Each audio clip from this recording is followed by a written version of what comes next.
Clark's place.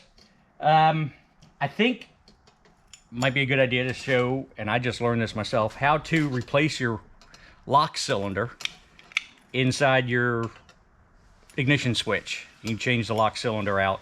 So you bought a new lock set for the trunk and doors and all that, but you wanted to match it to the ignition. So correct.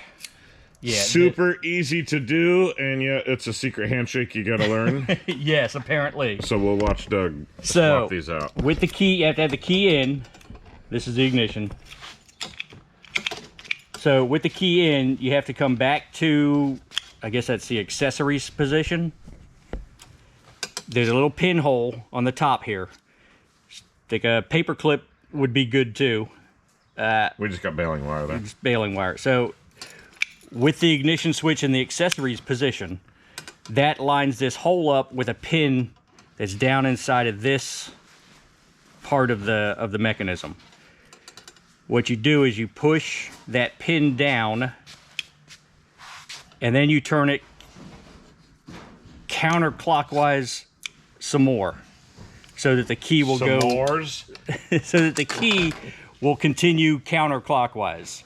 Once you do that, the cylinder just pulls right out. Yep, looks good.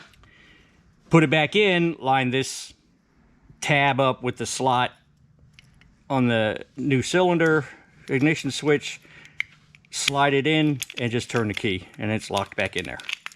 That is amazing. So you have to use a baling wire, paper clip, to push with the key in the accessory position. It lines this pinhole up with a pin inside the chamber here. Push that pin down just a little bit, and then rotate the key more counterclockwise. And then the counterclockwise. And then the cylinder pulls out. Slide it back in, and you're good to go. Awesome. This is my favorite Clark's Place video ever. Hope it helps. Yeah, it's going to help a ton of people. Hey, comment below if it helped you. Let us know. Let us know you love us. Thank you. Bye bye.